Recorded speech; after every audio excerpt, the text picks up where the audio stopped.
Olá, sabe quando você quer dar aquela virada na vida, está exprimido pelo cotidiano aí de um trabalho que você já não quer mais e quer buscar alternativas? Pois é, a jornalista Regina Ostins fez isso e relata num livro toda essa experiência de mudança. Aqui no estúdio eu vou conversar com ela e também com a Marla Amandio, que é coach, também colaboradora do livro, num sistema aí bem bacana aí de colaboração das pessoas para a publicação desse livro, quando hoje já não basta. Aqui está a Regina. Bom dia, Regina. Obrigado pela sua presença aqui. Bom dia, Marla. Bom dia. Regina, como é que foi essa mudança, essa transição? O que você pode falar para os telespectadores que têm esse desejo também de mudança, de sair da caixa, né, daquele quadrado? Obrigada pelo convite. Bom dia a todos. Então, a minha inquietação começou no mundo do trabalho, e eu acho que começa no mundo do trabalho porque é onde a gente passa bastante tempo da vida, né? Eu tinha uma inquietação muito grande de ver a minha vida separada de uma vida pessoal para uma vida profissional, e eu não queria mais esperar pelas férias, pela aposentadoria ou pelo final de semana para fazer as coisas que eu mais gostava. Então, eu queria uma vida integrada, e eu fiquei muito tempo pensando como eu faria isso, até o dia que eu tive coragem de deixar um trabalho que eu tinha em São Paulo, numa grande empresa, e resolvi sair para algumas viagens externas e depois para uma viagem muito grande dentro de mim. Uhum. Isso que é interessante, né? Realmente, tem um ditado japonês que diz: destruir a ponte que acabou de passar, na realidade, né? Não ter esse retorno, é isso, né? Não ter a possibilidade do retorno, eu acho que é o que fortalece a coragem para ir em frente, né? Quando você olha para trás, aquele passado não existe mais. Então, você segue e você tem que confiar que vai emergir algo novo. Basta você se reconectar com você mesmo. É uma trajetória bastante dolorida e profunda, mas que é libertadora. Que é libertadora, né? Se libertar desse cotidiano que está pesado na realidade, né? Exatamente. E em que as pessoas estão questionando muito o tempo, o uso do tempo, né? Quanto tempo eu fico com meus filhos? Quanto tempo eu fico com a minha família? Quanto tempo realmente eu faço o que eu gosto? Quanto tempo eu dedico para o meu lazer? Então, esses questionamentos, eu vejo, Almeri, que são recorrentes, que tem muita gente sentindo, mas pouca gente, talvez, ainda com coragem de dar uma reviravolta. E talvez essa reviravolta não significa abandonar tudo e jogar tudo para o alto. Talvez significa rever seus hábitos, né? O que eu faço hoje, o que eu posso mudar. E até o meio de consumo também, né, na realidade, porque precisa de um planejamento e também reduzir o consumo, saber que você pode viver com aquela quantidade ali que você acha que é suficiente, né? Isso que é interessante também, né? Perfeito. Essa questão do consumo, ela é talvez uma das primeiras coisas que brote nesse período, porque você naturalmente passa a ter um desejo de se desapegar de muitas coisas e de consumir muito menos, o que vai reduzir muito as suas despesas fixas e o que vai te facilitar ganhar menos. Então, se você está num trabalho em que você é autônomo e você reduz suas despesas fixas, você não fica tão pressionado a ter que trabalhar tanto, ganhar mais para pagar aquelas despesas. E se você é funcionário e tem um valor fixo, você começa a pensar, um valor fixo de salário, você começa a repensar seus hábitos. Eu preciso ficar 11 horas no trabalho, porque amanhã vai ter a mesma quantidade de trabalho. Então, assim, o ponto é a pessoa olhar esse todo, e o consumo passa naturalmente pelo desejo de consumir mesmo, que impacta não só na despesa, mas na terra, nos seus recursos finitos, no bolso, na mente, e pesa dentro de casa, porque chega uma hora que a pessoa vê que tem um monte de coisa amontoada que não usa mais. Né? A Marla também passou por isso, né, Marla? Você prazer em tê-la aqui, você é coach, né, agora, mas passou por essa transformação também, é uma das colaboradoras aí do livro da Regina, né, Marla? Como é que foi para você essa transformação? Você trabalhava também numa grande empresa no mundo corporativo, né? Isso. Bom dia a todos. Eu trabalhei por muitos anos numa grande empresa e sempre na área de comunicação institucional. E também passei por um período, digamos, sabático, né? Onde deixei as atividades da empresa e passei a fazer outras buscas. E como a Regina falou, não é um processo fácil, é um processo de muito olhar para si mesmo, né? E hoje eu atuo como coach e estou bem satisfeita, porque isso te dá a trabalhar por tua conta, né? Faz você rever todos esses hábitos, passando pela alimentação, por aquilo que você precisa dentro de casa ou não, pela quantidade de roupas até que você precisa comprar, e isso te dá liberdade. Dá uma administração, ter o controle na realidade, né? Ter o controle. Você passa a ter uma outra visão das tuas necessidades. É isso que você também passa nas suas consultorias como coach? Também passo. E como é que é trabalhar? A Regina falou uma palavra que está bem na moda aí, né? O desapego, né? É isso realmente que o livro trata também, Regina? Trata também, e eu acho que é muito importante a gente frisar que tem muita gente feliz sobre CNPJs e organizações. O ponto é se a pessoa tem a resposta para uma pergunta diária. Pelo que eu tenho acordado e me movimentado todos os dias? Se a pessoa encontra sentido naquilo que ela faz todos os dias, no sair de casa, se vestir e ir ao trabalho, se ela vê sentido naquilo e é feliz, não importa onde ela esteja, está tudo certo. O ponto é que muita gente perdeu essa resposta, não acha mais essa resposta. Pelo que eu tenho deixado meus filhos em casa ou ficado tanto tempo no trabalho? Então, essa resposta é o que desencadeia tudo. E o desapego está no meio disso, porque se você trabalha numa empresa, você vai ter que se desapegar desde o sobrenome profissional dessa empresa, que te traz N facilidades, até a uma vida mais simples, em que você vai ter menos roupas, vai pintar um cabelo em casa, vai talvez deixar de fazer algumas coisas que você fazia, vai trocar uma academia por uma caminhada, mas nada disso vai ter importância se o outro lado for muito mais feliz e compensador. Isso que é interessante, né? Você falou uma questão bastante interessante, você e a Marla já devem ter sentido isso, que trabalharam em grandes empresas, realmente o sobrenome profissional, né? A empresa vira um sobrenome e depois até desapegar disso leva um tempo e é um pouco mais difícil na realidade, né? Porque você era a Regina da Hering, por exemplo, né? E agora não é mais, é a Regina Oxins, organicamente, né? Na realidade, né? E isso é muito interessante, porque as pessoas que estão ao teu redor muitas vezes não entendem. Eu vim de uma família humilde, sempre estudei em escola pública, e eu era a Regina que estudou, fez Univale, fez uma pós-graduação, trabalhou em 3 multinacionais e largou tudo para viver a vida de forma diferente. Então, as pessoas não entendem, porque elas acham meio que a pessoa chegou numa posição muito interessante e abriu mão disso para quê?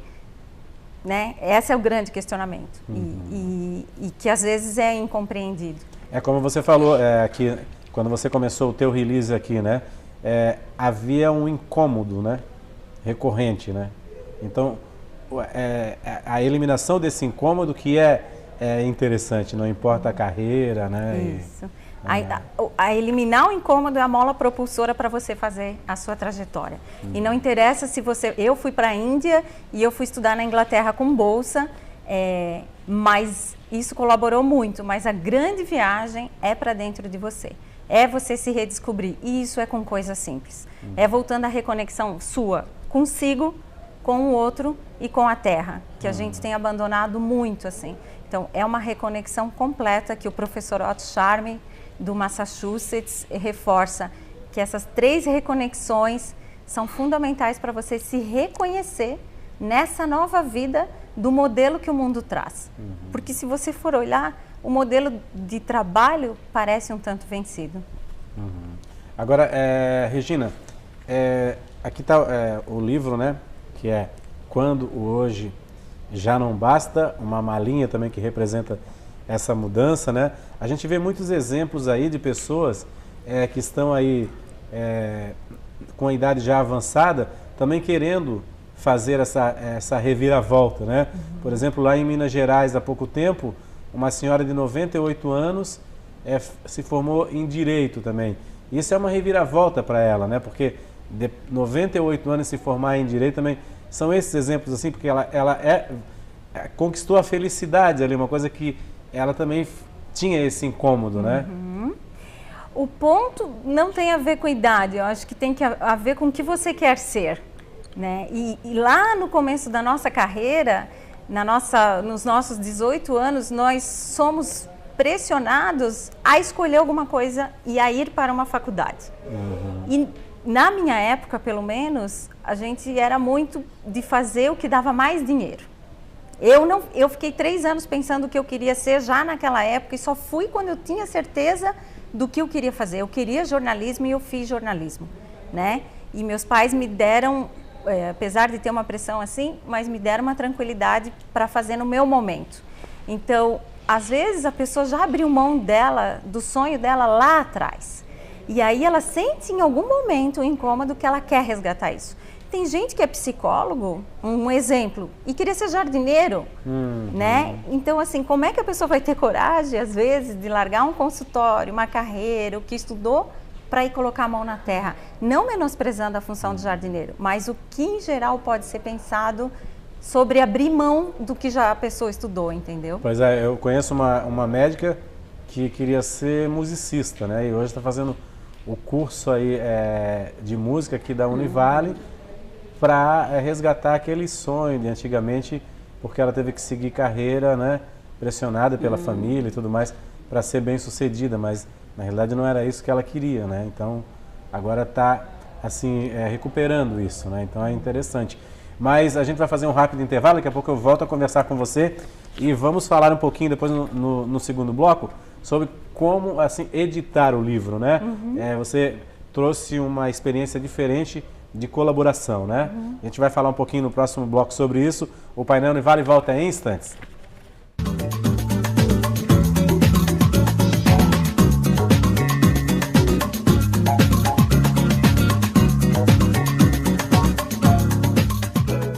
Olá, o painel Univale está de volta. Estamos no segundo bloco. Para você que ligou a TV Univale agora, eu converso aqui no estúdio com a jornalista Regina Ostins e também com a Marla Amandio, que é coach. A Regina que escreveu um livro aí, Quando Hoje Já Não Basta, sobre essas inquietudes que as pessoas têm de promover mudanças na vida, buscar uma qualidade de vida aí quando o cotidiano já está se tornando massacrante para a pessoa que não vê mais sentido, né? Então vai buscar alternativas, novos caminhos aí, e é isso que o livro da Regina trata. Regina, a gente falou um pouquinho sobre o livro, né? O conteúdo dele também, né? O telespectador já tem uma noção do que é o conteúdo dele, mas tem um negócio interessante nesse livro, que é como ele vai ser editado na realidade, né? Que é uma ideia de cooperação, né? Como é que funciona esse sistema, Regina? Então, hoje existem várias plataformas em que você pode escrever um projeto que são chamadas de plataformas de financiamento coletivo. Então, tem o Catarse, tem outras, e eu escolhi a Eco do Bem, a Eco do Bem é da Isabela, que eu conheci durante o meu período no Schumacher College, quando eu saí para estudar, e é uma plataforma que incentiva muito o ganha-ganha. Então, ela é colaborativa e todos ganham quando colaborarem. Como funciona? Você inscreve seu projeto lá e você cria recompensas para quem quiser apoiar financeiramente. No caso do meu livro, 18 pessoas doaram recompensas. Tem um mês de meditação, um mês de yoga, aulas de stand-up, sessões de coaching, inclusive a Marla colaborou com uma sessão de coaching, 2 sessões de coaching também. Tem N recompensas. A pessoa escolhe a faixa de que ela quer apoiar financeiramente e ela ganha algo. Todos ganham. Então, o dono da plataforma ganha uma porcentagem, eu, autora do livro, ganha o valor para viabilizar o livro, quem aportou a verba ganha uma recompensa, quem doou a recompensa ganha visibilidade nacionalmente e assim você cria uma ciranda de ganha-ganha mesmo e de cooperação. Que bacana, bacana. Isso é tipo aquelas vaquinhas pela internet, só que existe, mais solidário na realidade, né? É com uma contrapartida e também eu acho que forma uma rede muito forte. E assim, ninguém doa por obrigação, a pessoa doa se ela se identifica.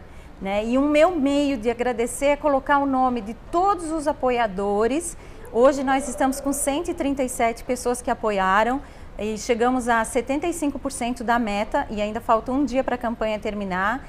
E todos os apoiadores terão o nome no livro, todos os doadores de recompensa, todas as pessoas que colaboraram terão o nome publicado no livro. Bacana. A Marla, então, foi bacana, Marla, participar? Assim, você já conhecia esse sistema?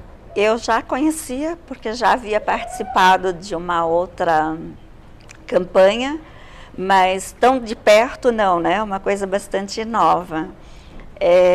Mas essa metodologia, esse meio de conseguir viabilizar um sonho, que é muito interessante, né? Porque além de você estar fazendo isso de uma forma completamente desobrigada, né? Porque isso ecoou no teu coração, pode te inspirar, né? Exato. E inspirar a realizar um sonho que você de repente já tinha engavetado e que nessa experiência você pode pensar, isso eu também posso fazer, eu também posso realizar o meu sonho, né?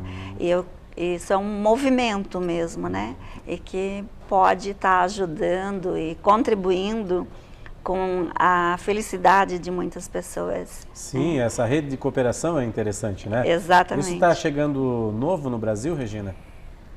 Não é muito novo, mas eu sinto que na nossa região, talvez para algumas pessoas fossem a primeira vez que eu tive bastante aportes da região e para elas talvez fosse mais novo, assim, né? E a gente teve a oportunidade de receber 2 aportes de fora também, um da Europa e um dos Estados Unidos, o que foi bem interessante, assim, como os meios sociais conseguem levar o teu sonho a cruzar fronteiras, né? E assim, quando a pessoa quer mesmo, ela vai lá, lê, tempo é o bem mais precioso da humanidade, mas ela arranja um tempo, lê o projeto, vê o vídeo e vai te doar um tempo dela e um valor para viabilizar o teu projeto. Olha que bacana, isso é interessante. A gente tem o site aqui, né, ecodobem.com.br, né? Tem aí o link que pode entrar lá no livro também, quando o hoje já não basta, né, Regina? Ainda dá tempo de participar? Ainda dá tempo. Dessa troca, sim? Sim. E se não for no meu projeto, existem N projetos nessa plataforma e de repente a pessoa que está nos vendo hoje se identifica com outro projeto e contribui de alguma forma, porque, Almeri, às vezes você tem um sonho e engaveta ele em algum cantinho por medo ou por achar que não vai ter condições de realizar. E quando você abre ele para o mundo, você vê que tem pessoas que querem te ajudar a realizar o teu sonho, porque talvez seja uma parte do sonho delas. Então, a plataforma, ela é a base que conecta tudo isso. Até pessoas com aporte financeiro mais significativos também, que estão à procura de fazer alguma coisa, podem se interessar também, né? Então, também tem que aparecer para o mundo, né, Regina? Tem que tirar ela da gaveta, como você falou, e a Marla falou também, Exatamente. Né? Eu acho que o grande ponto é você dizer para o mundo o que você quer, de coração. Agora, Regina, tem as partes do livro aqui que você dá algum destaque. Eu sei que você fez uma viagem à Índia também, né, onde o desapego também é muito grande, né? Então, essa parte espiritual e mística da Índia é interessante. Isso influenciou bastante você? Eu queria conhecer um país que tivesse uma cultura totalmente diferente da nossa, e a Índia já me chamava há bastante tempo. Eu fui com um grupo e no primeiro dia que eu cheguei na Índia, eu dei graças a Deus que eu não estava sozinha. É muito diferente mesmo. E a Índia, eu sempre falo, é um país ou que você ama ou que você odeia, né? Se as pessoas se perguntam, eu deveria ir à Índia? Eu falo, olha, eu voltaria muitas vezes à Índia, mas você precisa chegar na Índia, se despir da sua cultura, esquecer o teu mundo e entender que lá é tudo diferente do que a gente vive. Aí você está pronto para aceitar a Índia. E é uma parte espiritual muito grande, e aí acontecem muitas gafes também, né, Almeri? E no livro eu falo muito disso, que eu sempre viajei e eu sempre cometi muitas gafes, assim, culturais, e na Índia isso é uma coisa propícia de acontecer, porque é tudo muito diferente. Mas, assim, acho que um ponto que destaca no livro é a pessoa ter a chance de se repensar. Então, ao final de cada trecho, eu trago algumas perguntas e, de propósito, deixei um espaço em branco para a pessoa que tiver coragem e quiser se repensar. Então, ela pode fazer uma viagem dentro dela mesma e procurar as respostas dentro dela dos questionamentos que eu jogo para quem quiser abraçar. Se avaliar, né, Marla? É isso, né? É fazer isso essa avaliação, né? Porque fora você até busca inspiração, né? Mas tem que ecoar dentro de você, né? Eu creio que a Índia é um exercício bastante grande para essa transformação também, né?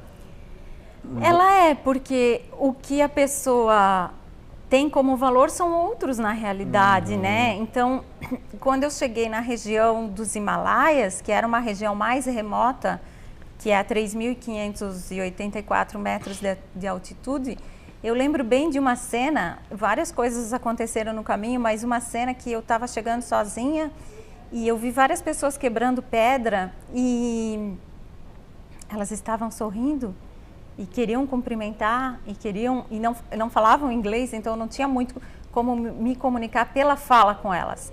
Mas o olhar já dizia muito. E elas estavam felizes naquele trabalho, ou menos parecia. Então, situações que talvez a gente fosse julgar como extremas, extremamente difíceis também, talvez para o outro não seja. Porque talvez ele tenha encontrado um sentido naquela função, de reconstruir aquele lugar que é um santuário. Essa região que eu fui é um lugar de peregrinação, onde os indianos vão, porque tem um templo de um deus que eles veneram lá. Isso é interessante, né? E, assim, essa mudança de vida, existem vários exemplos, né? Colegas que largaram o jornalismo para montar um barzinho no litoral da Bahia, porque é a maneira deles também se desapegar e ser feliz, como você falou, né? A pessoa vai buscando a felicidade interna, né? Isso que é interessante, que você toca aqui no livro também, né, Regina? E a felicidade interna não dá mais para tentar preencher esse vazio e tentar essa felicidade olhando para fora. Né? Cada vez que eu sinto um vazio, eu faço o quê? Eu consumo? Isso é efêmero e passageiro. Então, assim, a felicidade interna é quando eu olho para dentro, nas pequenas coisas, nas relações do dia a dia, nas coisas que eu gosto de fazer e sim, no meu trabalho, que tem que ter um significado para mim. Sim, tem que ter um significado, né? Exatamente. Sempre tem que ter um significado, né, na realidade. Senão as coisas se tornam mecânicas, não é isso? Se tornam mecânicas e só por dinheiro. O dinheiro é importante? Sim, o dinheiro é importante. Mas ele não pode ser o principal motivo do teu trabalho. O principal motivo você tem que ter a resposta. É a satisfação. É a satisfação. Regina, quando que fica pronto o livro? O livro fica pronto até 20 de dezembro. Até 20 de dezembro. A questão da impressão e finalização de diagramação, até 20 de dezembro ele está pronto. E estará nas principais livrarias da região também. Tá certo. Obrigado pela sua presença aqui. Tenho certeza que esse livro vai encorajar bastante gente que está com aquela inquietude, né? Para poder realmente sair dessa caixa, desse quadrado aí e buscar novas alternativas também. Pessoas que não estão felizes com o que fazem, para buscar essa satisfação também, né? Tenho certeza aí que o livro vai, assim, auxiliar bastante nessa questão também. Obrigado aí, parabéns aí pelo trabalho. Obrigado, Marla, também pela sua presença aqui. Obrigado mais uma vez, Regina. Obrigada pelo convite e para mim é sempre um prazer estar na Univale, que eu me sinto em casa. Tá certo. Muito obrigado para vocês duas. O Painel Univale fica por aqui. A gente volta amanhã. Até lá.